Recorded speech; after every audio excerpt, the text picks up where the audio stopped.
What's up everybody, D-Man back. Welcome to a brand new video, and today we're going to be doing my Death Note movie review. And you might be like, whoa, why are you talking about this movie? It's so irrelevant to your channel. But it's not though. It's Adam Wingard's new movie, or is it Wingard? I'm not sure.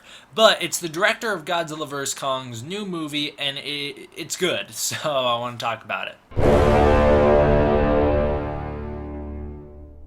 So here's the general plot of the movie. This is not the anime, so if you're a hardcore anime fan and you didn't see the movie, don't be confused. I'm describing the movie. So the general plot, like I said, is a high school student, Light Turner, is given a book by a death god that has the power to kill anyone whose name is written in the book. Light uses the book, along with his girlfriend Mia, to kill terrorists and criminals. Things get out of hand when a private investigator named L teams up with the police and Light's father James to take down the entity known as Kira. So it's kind of a complex plot. It is adapted from the anime and from the manga before that, so that's why it's so complex. But overall, I think it's very good. It's a super interesting premise. I actually went back and started watching the anime because I thought the movie was so good, and I thought it just had such an original good idea. I was like, I want to see where this comes from. I want to see, where this all originated from. And we'll talk about the anime a little bit later on, but generally, I think the movie just kind of handles it better. It does it in a little bit more of a American way. By a little, I mean a lot, and so it helps me as an American to relate to it. So the character Light Turner, played by Nat Wolff, is very likable. He's this super nerdy kid. Well, I should say super nerdy. It's not like he's geeking out about Godzilla or anything like that, but he's like the top of his class. In the anime, they make that a really big deal that he's the top of the class. He's like this brilliant student. He's got like all these crazy blueprint contraptions that he figures out. You don't really see too much of that in the movie, but in the movie, he's this very smart person. He's doing everyone's homework. They talk about how intelligent he is multiple times in the movie. He's very easy to relate to. I can see myself in him, which is, it's kind of a weird, it's kind of maybe a bad thing to say because he is sort of the bad guy. I can relate to him on a lot of levels. And it's like if you did get the Death Note, like what would you use it for? Would you just be like, I'm gonna kill off this kid who bullied me in the 6th grade? I don't think so. I'd be like killing off everyone like terrorists, just like in the movie. I'd be doing a lot of what they're doing in the movie. And I also really love the vigilante angle that they take with Kira. It reminds me a lot of Boondock Saints with how brutal and bloody it all is, so I really like that. Plus you have Willem Dafoe, which that's not actually why I started thinking about Boondock Saints, but I just think the vigilante angle is kind of similar to Boondock Saints. So Wolff is such an expressive actor, man. He plays an anime character perfectly. It's just, his expressions are so crazy. There's one scene in particular that I think of when I just think of how crazy expressive this kid is, and that is when he meets Ryuk for the first time. Shall we begin? You're asleep. You're asleep and you're dreaming of some 8-foot-tall, demon-looking motherfucker. Dreams are places you can have fun, right? It's all in your mind, so why not enjoy it? Overall, I really liked his portrayal of Light Turner. I know that's not the anime character's name. It's Light something or another. I don't remember what the actual name was, but he generally plays the same character. Kind of more of a good guy version of the character from the anime. But I think Light Turner is actually a better characterization. Not saying like it's better adaptation from the manga, but I am saying that it is a more relatable, more likable version of the character. Next up is Ryuk, played by Willem Dafoe. In terms of motion capture, it was just it was this CG monster. It's not like a person, but you get the point. Ryuk is super cool. This is my favorite incarnation of Ryuk. The thing is with the anime, he's in it too much. He's always there. There's a little bit of a difference in the movie compared to the anime, where in the anime, Ryuk is always there. He is always flying right behind Light, and he's always like the devil on his shoulder. And that's like played up in the movie as well, but he's used sparingly, and I think it really, really helps. Also, you don't see him with the wings, and you don't see him freaking out like he is in the anime. And they also did that 2008 adaptation of the movie where they had, Ryuk in the movie a lot, and he doesn't look great. I really like the way he's often shrouded in shadow in this movie, and you don't totally see a lot of him. Like, he's moving in and out behind things. It's really cool. So I really do like Ryuk. He looks great. Special effects are phenomenal on him, and he is very menacing. I really like how Light has two devils on his shoulder, literally. I mean, he's got Ryuk on his shoulder, like, kill everyone. And then he's got his girlfriend Mia, who's doing the same exact thing. So I really like the way that he kind of has to balance, like, these two forces that are just compelling him to do the wrong thing, and he still tries to do the right thing. So like I said, I really do like the way he's toned down from the anime, where he's seen much more and he has a lot more dialogue, and he's a lot crazier and wackier for the anime. My body gets all twisted. I do handstands. It's not pretty.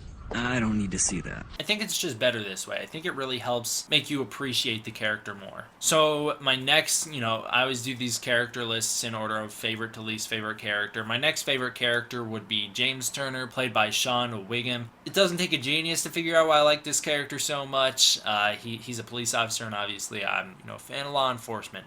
Plus, he's played by the same actor who played Cole from Kong Skull Island, so I already have a connection to the actor. I already know him. I'm very familiar with him from seeing that movie so many times as I have. He's very likable, very relatable. You can really see the stress and the struggle that he's going through, and it's like you're rooting for him because you want to see him succeed, but at the same time you're rooting against him because you don't want to see him catch his son as the person that he's looking for. You don't want him to find out that Light is Kira.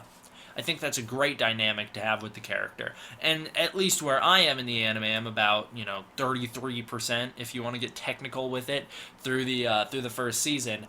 And I really don't think his father, I don't remember what his name in the anime is, I really don't think he's that good of a character. So I like the movie version of him a lot more as well. Now comes L, played by Lakeith Stanfield. I've totally messed that name up, maybe. I don't know. He's a bit too crazy at times, but overall, he's a cool character. You want to see him win in the same way you want to see Light's dad win, but at the same time, you don't want him to catch Light. And then towards the end of the movie, I really found myself wanting to see L and Light work together, because it was very clear by the end of the movie that Light doesn't want the killing to continue.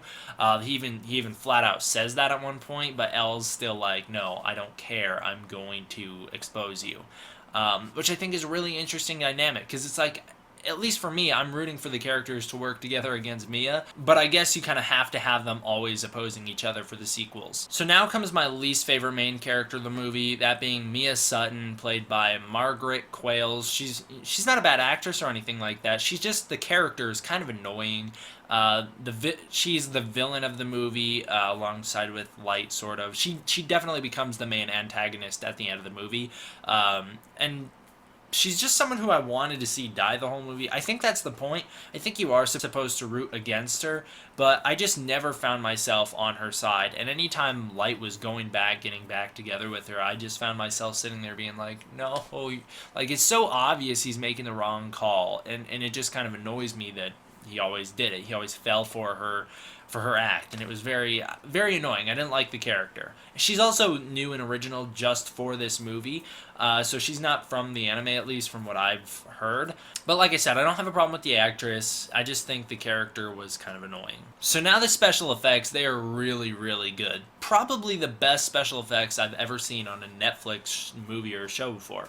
So far, I've really watched the Netflix Marvel series mostly. That's pretty much all I've watched, other than Stranger Things, and I watched a couple episodes of Sense8, but Sense8 sucked. The special effects in Stranger Things is good, but, it's like, it's not this level. This movie has clearly a bigger budget than any of the Marvel Netflix shows or anything like that, and I think it really, really helps, because they're great. So they're very well handled. The kills are brutal and gory, and practical especially is the big thing. When you really slow it down frame by frame, you can see that, it is practical effects. It's awesome. You don't see that too much anymore. You just see a lot of CG blood and just a lot of stuff that you don't want on screen, whereas in this movie, it feels more authentic and more classic. Ryuk looks so real and incredible. I thought he was a puppet. I was convinced he was a puppet for the whole movie, but I had heard heard leading up to it that it was just CGI, and I didn't really believe it, because when I watched the trailer, I thought, that's probably just a dude inside this like suit, this puppet. But no, it is supposedly, from what I could tell from the end credits, when you see, Willem Dafoe doing the motion capture, it's all CGI, which just shows how great special effects have become and how good it is to use special effects sparingly. If they had showed Ryuk all the time, like they do in the anime, he would have looked bad. He would have looked like he used to in the other movies. But in this one, I thought they did a really great job of having him used sparingly and look amazing. Weingart also talked about how he's going to be taking that approach with Godzilla and Kong, which worries me, because that movie's a big spectacle movie, and I want to see them fighting like all the time. Well, you know what I mean. Like not like, oh, I don't want to see them throughout the whole movie like constantly, like the recent Godzilla-thon I did, Godzilla vs. Mechagodzilla from the 90s. I don't want to see like them that often, but I do want to see the monsters during their end battle used and not hidden. I want to see them straight up beating each other down at the end of the movie. So it does, make me worry, like, oh shoot, are we going to get a Gareth Edwards hiding behind buildings and hardly ever seeing the monsters kind of thing going on? Or are we going to get a great monster brawl? Speaking of Weingart, we're going to talk about the directing, because it's very important to the channel. Now, I don't see too much that actually sets Weingart apart from other directors. When you talk about the directors of modern kaiju movies, we talk about Gareth Edwards, who has an incredible sense of scale. You talk about Vogue Roberts, who uses these crazy, outlandish visuals that really set him apart from other directors. You talk about Anno and Shinji, who have inventive camera work that you've never seen in another movie before. But what does Weingart do that sets him apart from others? He doesn't really do anything. He just kind of directs like a normal director. There's nothing that sets his movie apart. Going into this, I heard that the camera was going to be quote-unquote non-stop moving, a very active camera.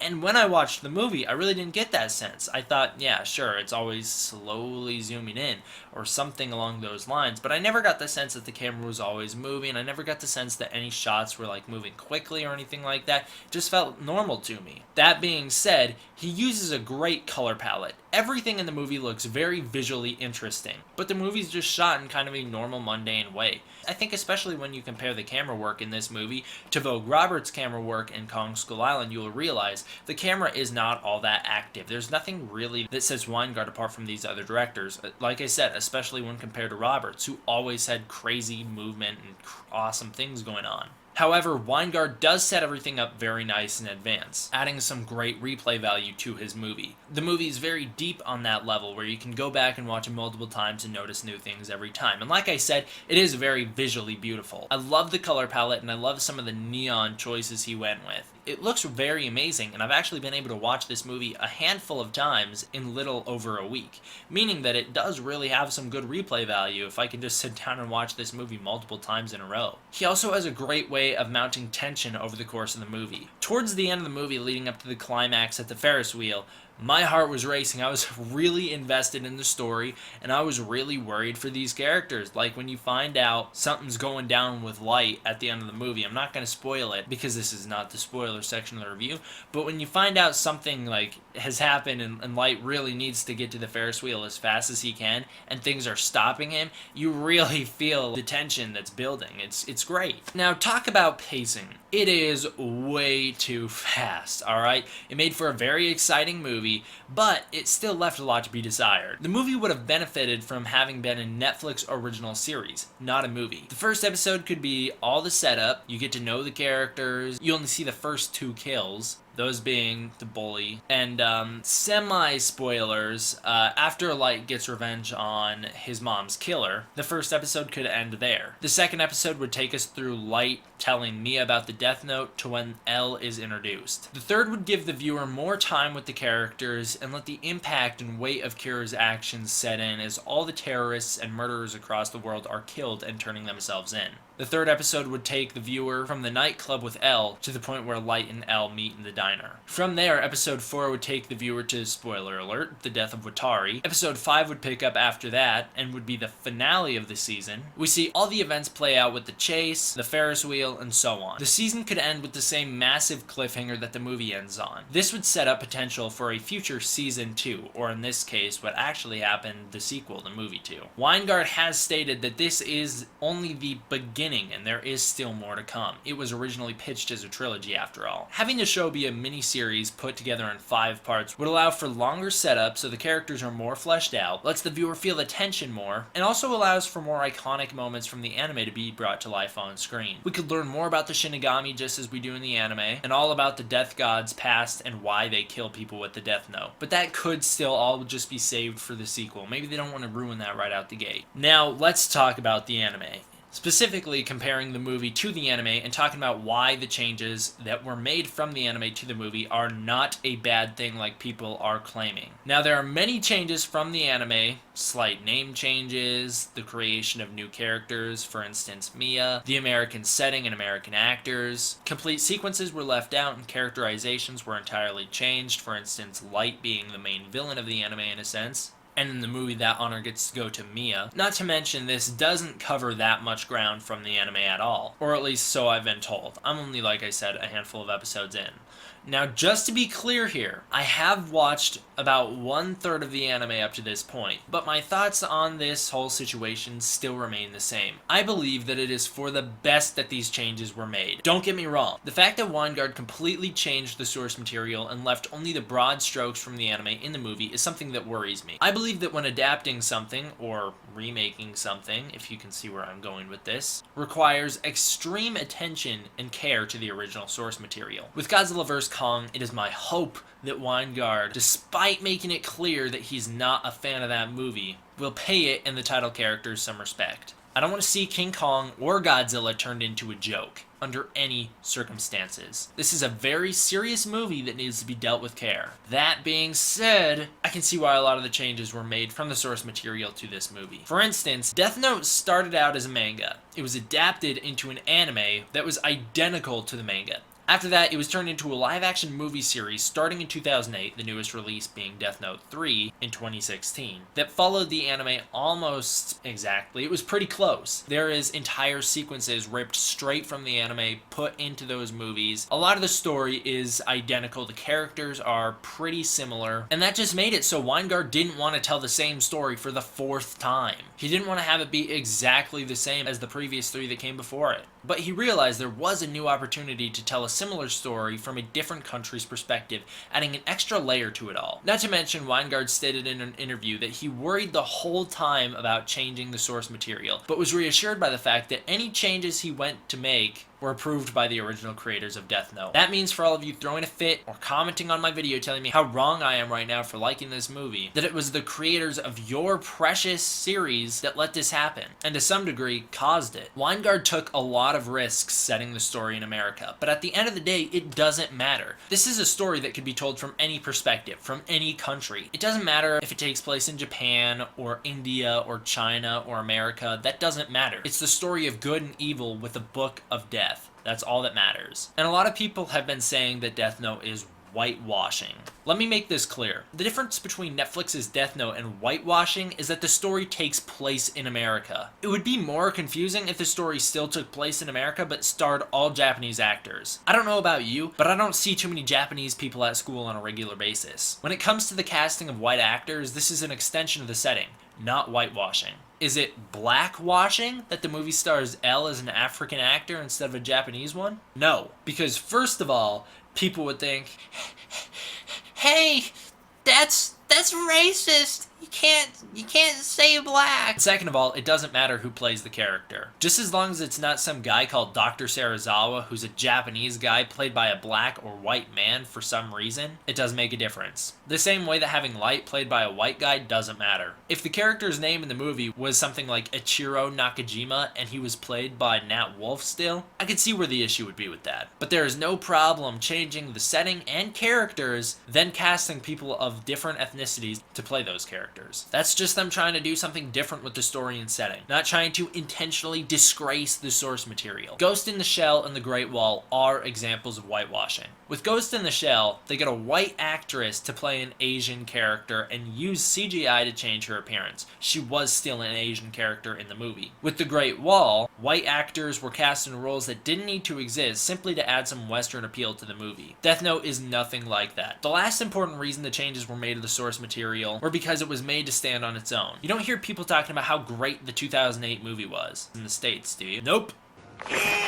But you do hear people talking about this new Netflix movie, or at least I do, that's for sure. Weingard wanted people who know nothing about the original source material to be able to jump in and enjoy this movie. He did this perfectly. Like I said, I've only seen a third of the original anime, or at least season 1, and I really enjoyed this movie. His goal was not to outsource fans of the original either. That's bad marketing. Who would do that? It was simply to tell a different story within a similar universe with the same mythology, so that old fans could experience something new as well. But sadly, we live in a world where people just want the same old thing over and over and over again with no change. This same thing can be seen all the time with other franchises as well. For instance, AMC's The Walking Dead. The show changes some things from the comic and people lose their minds. How could it be something different? But if it stays too close to the original, people get mad and say, it's too predictable, I could have just read the comic. It's a lose-lose situation. Another example would be Godzilla. You have Godzilla 2014 come out and people think, oh my god, this is gonna be just like the original. And then it's not. It's something new and original and people think, oh my god, this is terrible. How could it not be like the original? Then you have Shin Godzilla come out and people say, it's too much like the original, but at the same time, it's too much not like the original. I hate it as well. It's just, like I said, it's a lose-lose situation. As it's stated in the movie Death Note, and the anime probably, sometimes you have to take the lesser of two evils. And that is exactly what Weingard did. Overall, I rather enjoyed Death Note. It was something new and original and fresh. It was very creative with great characters and amazing special effects. The acting was always very good, and so were the emotional ties to the characters as well. The tension was also set up very well. Although the directing didn't make that big of an impact on me, I can say I enjoyed the movie and wouldn't have replaced Weingard as the director even for my miniseries idea, especially because he nails some anime visuals. Like, there's some scenes in this movie that are like, yeah, that's an anime right there. This was a solid movie with solid tension, and I look forward to seeing more movies in this universe. So go check it out. Yes, maybe I will enjoy the anime better when I finish it, but who cares? I'm not here to judge the anime. I'm here to judge the movie on its own. It's a definite 9 out of 10 for me. And I actually wound up at least where I'm at, liking the movie better than the anime. Let's talk some spoilers here. So if you haven't seen the movie, go watch it. And if you have seen the movie and you're just sticking around for this review for the spoilers as well, thank you. And if you don't care, there's nothing I can do to stop you from watching this. Alright, let's get into the spoilers, shall we? There's not going to be much. From what I can tell, the open ending to Death Note is something that is not from the source material. The line said by Ryuk at the very end of the movie is a direct reference to the ending of the first and second episode of the anime. That whole humans are interesting after all kind of aspect. But none of my research has tipped me off as to what is totally going on in this ending scene. But I do have a few theories that I'd like to detail. That's actually all we're going to be talking about in this spoiler section is the ending. Either 1, L finally caved and broke his morals. He's pushed to the brink of insanity from the death of his friend and his father figure Watari, and sees that his efforts to persuade the police to see that Light is Kira have failed. This results in him being corrupted by the Death Note the same way that Light was, and leads him to place Light Turner's name on the page of the Death Note that he found, resulting in Light dying in the hospital. But that doesn't make for a very interesting sequel in my opinion. Where are you left to go? Once L kills Light, there's nothing else for him to do. He would never take up the mantle of Kira. Now Ryuk would have to pass the Death Note on to someone else, and that someone else could take up the mantle of Kira, but that would just feel redundant. Would L try and hunt them down too? Now that he knows how to use the Death Note and he still has the page, he could just write their name in the Death Note too. Or would he even bother? Would he just be like, oh, this is an endless cycle, I might as well give up? It's for that reason that I don't necessarily think that that theory holds up.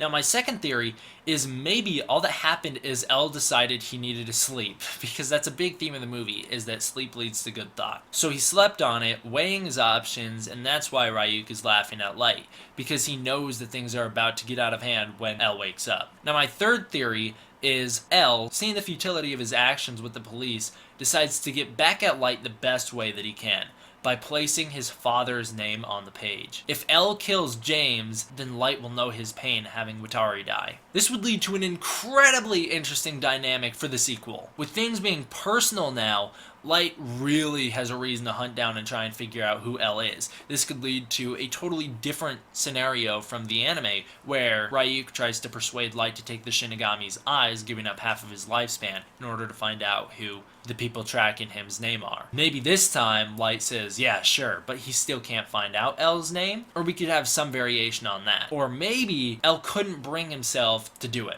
He couldn't kill Light, and he gave up. Ryuk is laughing because even though L knows he should kill Light, he can't bring himself to it, making humans very interesting after all, seeing all the pain and struggle they go through. Overall, I actually think Theory 3 is my favorite. I think that one would make for such a crazy sequel. Like, think about it. If L killed Light's father, now Light, first of all, knows that his name could be put back in the book at any time. Second of all, now he has a personal reason to hunt down L and try and kill him. I don't know, that's just me. I think that would make for an incredibly interesting sequel. Tell me what you guys think is happening in this ending scene down below if you've seen it. Also, tell me what you think about this movie versus the anime down below. Thank you guys all for watching. I hope you enjoyed. See you guys next time. D-Man, out.